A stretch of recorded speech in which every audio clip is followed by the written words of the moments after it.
Ovdje na kanalu Proizvodnja voća i povrća trudimo se da donesemo što korisnije savjete vezane za uzgoj, kako bi svi oni koji se bave vrtlarenjem imali što bolji uspjeh.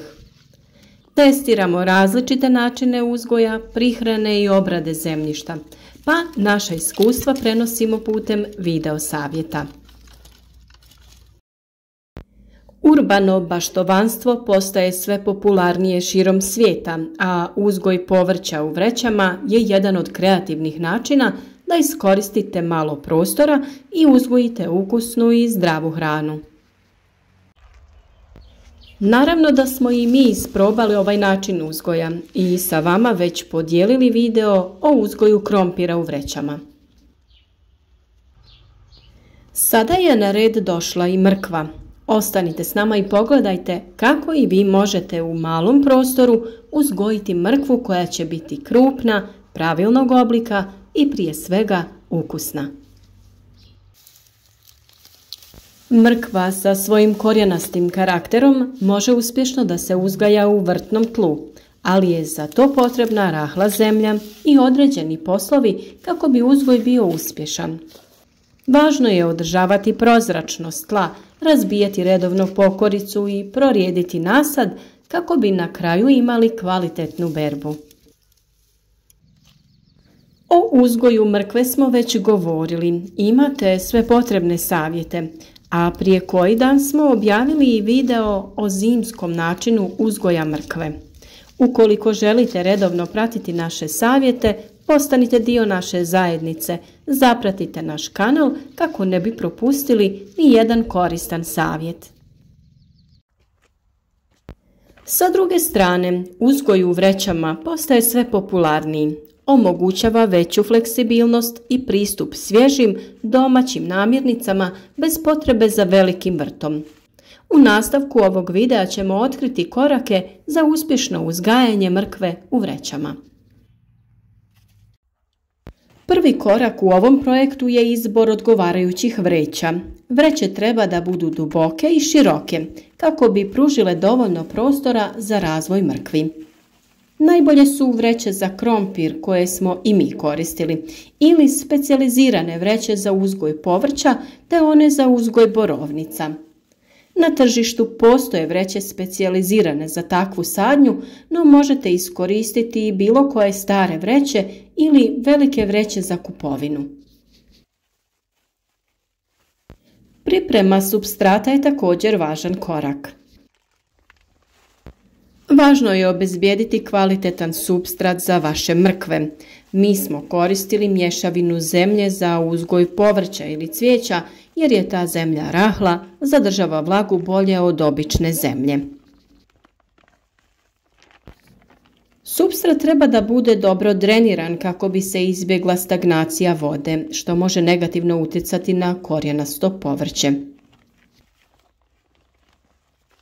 U ovu zemlju možete dodati i glistinac. O tome smo govorili u posebnom videu, a radi se naime o prerađenom sagorjelom stajnjaku koji su preradile kalifornijske gliste. On na kraju izgleda kao humus ili kupovna zemlja i idealan je za uzgoj povrća. Mi smo naše vreće sa mrkvom stavili u plastenik, ali se jednako tako mogu držati i u vrtu. Vrlo je važno da održavate vlažnost zemlje u vreći kako bi mrkva dobro napredovala. To možete osigurati dodajući perlit u zemlju. On je prirodni materijal koji u sebe sprema vodu i po potrebi ju otpušta nazad u tlo. Možete ga kupiti u bilo kojoj trgovini koja ima opremu za vrtlarstvo. A na tom istom mjestu možete kupiti i peletirano gnojivo koje možete koristiti ukoliko nemate glistinac ili neko drugo prirodno hranjivo. Ovo hranjivo možete dodati kada vreću popunite na 1/3 ili pola količine zemlje, tada ga stavite i ono će se s vremenom rastapati tokom zalijevanja i biti korisno kada mrkvi to bude najpotrebnije. Izbor sorte mrkve je sljedeći važan korak. Različite sorte mrkve se razlikuju u veličini i vremenu dozrijevanja. Izaberite sortu koja odgovara vašim potrebama i uslovima. Naravno, tu se misli na doba godine u kojem se mrkva uzgaja i uslovima poput temperature i količine svjetlosti. Sjetva sjemena je naredni korak. Posijte sjeme mrkve ravnomjerno po površini supstrata u vreći. Zadržite razmak između sjemena kako biste omogućili da korijenje ima dovoljno prostora za rast. Nakon toga najjednostavnije je da to sjeme prekrijete tankim slojem supstrata. Zalijevanje i održavanje su također vrlo važni. Održavanje pravilnog nivoa vlažnosti je ključno za uspješan uzgoj. Redovno zalijevanje održava supstrat vlažnim, ali ne i preplavljenim. Također, koristite organsko hranjivo kako biste obezbijedili potrebne hranjive materije za rast.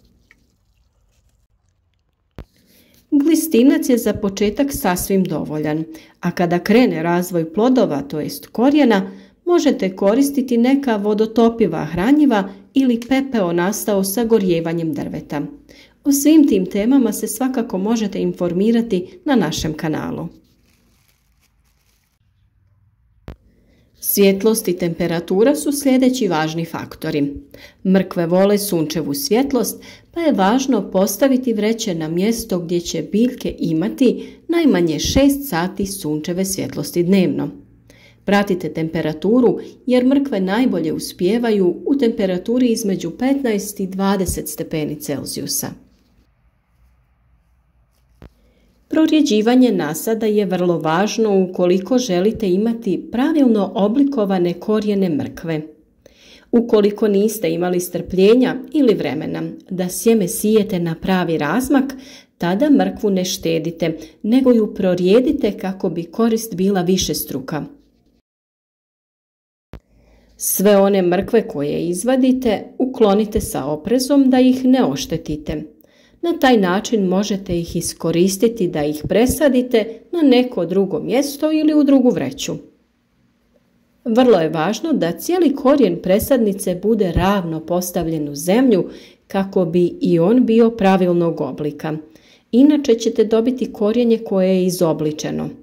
I to korijenje je naravno iskoristivo, samo je estetski manje privlačno.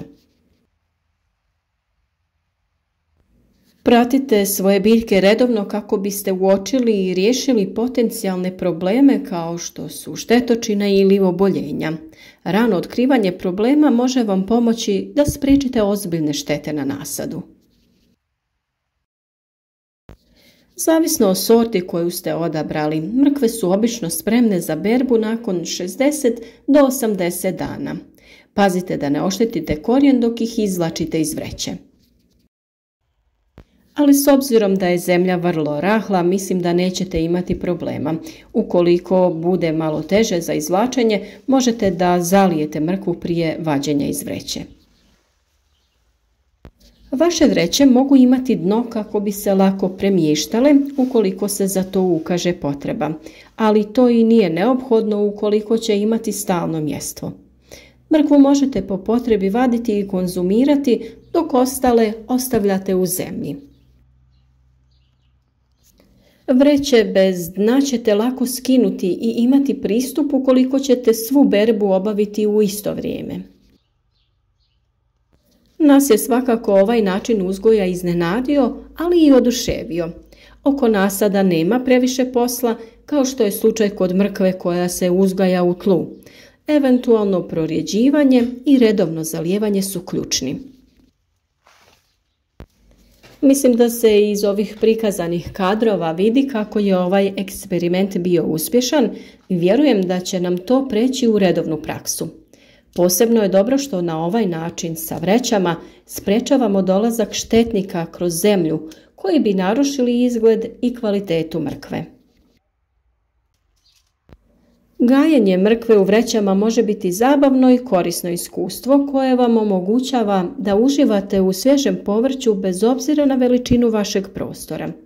Slijedite ove korake, budite strpljivi i brzo ćete uživati u sočnim ukusnim mrkvama iz sopstvene bašte. Naš rad i trud nagradite tako što ćete ostaviti like. Pišite nam u komentarima ako ste isprobali ovaj način uzgoja. Preporučite naš kanal prijateljima koji žele biti uspješni u uzgoju biljaka. Do sljedećeg videa šaljemo vam svima puno pozdrava i družimo se i dalje. Zajedno uzgajamo zdravo i kvalitetno voće i povrće.